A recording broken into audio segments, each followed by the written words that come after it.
तो दोस्तों, स्वागत है आप सभी का आपके अपने चैनल गुरु भक्ति में। दशामाता के कोप और कृपा की अद्भुत कथा।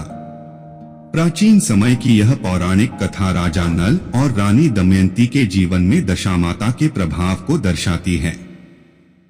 इस कथा से हमें यह सीख मिलती है कि देवी देवताओं की कृपा और कोप दोनों ही जीवन में महत्वपूर्ण भूमिका निभाते हैं। कहानी का विस्तार। जब राजा नल और दमयंती राज्य से निकलकर विपत्ति झेल रहे थे, तब उनके धैर्य और भक्ति की परीक्षा ली जा रही थी। जंगलों में भटकते हुए उन्होंने न जाने कितनी कठिनाइयों का सामना किया, लेकिन दोनों ने एक दूसरे का साथ कभी नहीं छोड़ा।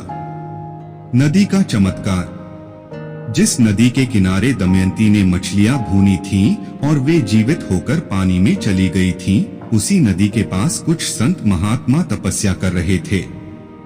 जब राजा रानी वहां से गुजरे तो उन संतों ने उन्हें देखकर कहा, हे राजन, तुम्हारी दशा देखकर दुख होता है, लेकिन यह सब तुम्हारे भाग्य और दशामाता की कृपा पर निर्भर करता है। जब सच्चे मन से प्रायश्चित करोगे तब सब कुछ ठीक हो जाएगा। दमयंती ने संतों से पूछा, क्या कोई उपाय है जिससे दशामाता हम पर फिर से कृपा करे? तब संतों ने बताया कि यदि वे सच्चे मन से दशामाता का व्रत करें और उनकी महिमा का प्रचार करें तो उनकी दशा फिर से बदल सकती है। दशामाता का व्रत और दिव्य आशीर्वाद। दमयंती ने वहीं नदी के तट पर दशामाता का विधिवत पूजन किया और उनसे प्रार्थना की, हे माता, यदि मुझसे या मेरे स्वामी से कोई भूल हुई हो तो हमें क्षमा करें और फिर से सुख समृद्धि प्रदान करें।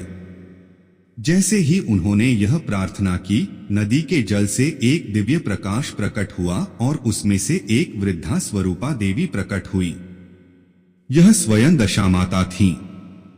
दशामाता ने प्रेम पूर्वक दमयंती से कहा, पुत्री, तुम्हारे पति ने मेरी अवज्ञा की थी, इसलिए मैंने उन्हें दंड दिया, परंतु तुमने कठिन समय में भी विश्वास बनाए रखा, इसलिए अब मैं अपनी कृपा पुनः प्रदान करती हूँ।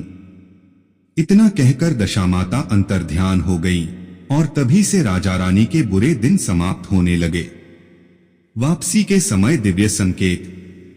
जब राजा नल और दमयंती वापस अपने राज्य लौट रहे थे, तब मार्ग में उन्होंने देखा कि जिस स्थान पर रानी ने कांदा रोटी गाड़ी थी, वहां एक अद्भुत चमत्कार हुआ। जैसे ही उन्होंने उस स्थान को खोदा, वहां सोने की रोटियां और चांदी के कांदे प्राप्त हुए। यह देखकर दमयंती ने भावुक होकर कहा, हे माता, आपकी कृपा से सब कुछ संभव हुआ। इसके बाद जब वे अपने मित्र के गांव पहुंचे तो मोरनी वाली खूंटी का भी चमत्कार प्रकट हुआ। हार उसी खूंटी से नीचे गिर गया और मित्र की पत्नी लज्जित होकर क्षमा मांगने लगी। जब राजा अपने राज्य पहुंचे तो प्रजा ने बड़े हर्षोल्लास से उनका स्वागत किया। नगर में आनंद का माहौल छा गया।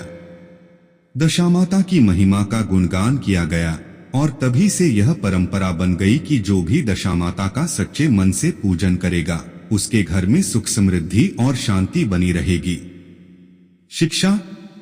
यह कथा हमें सिखाती है कि ईश्वर और देवी देवताओं की शक्ति अपरंपार होती है। जब हम अहंकार में आकर उनके नियमों का अपमान करते हैं तो विपत्तियां आती हैं, लेकिन यदि सच्चे मन से भक्ति और प्रायश्चित करें तो उनकी कृपा हमें फिर से उन्नति के शिखर पर पहुंचा सकती है।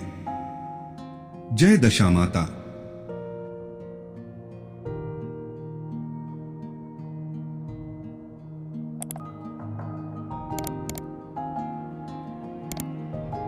गुरु भक्ति केवल एक चैनल नहीं, यह एक आध्यात्मिक यात्रा है जहां भक्ति, श्रद्धा और संस्कारों की गंगा प्रवाहित होती है। हमारा उद्देश्य धर्म, आस्था और सनातन संस्कृति का प्रचार प्रसार करना है, ताकि हर हृदय में ईश्वर की भक्ति जागृत हो।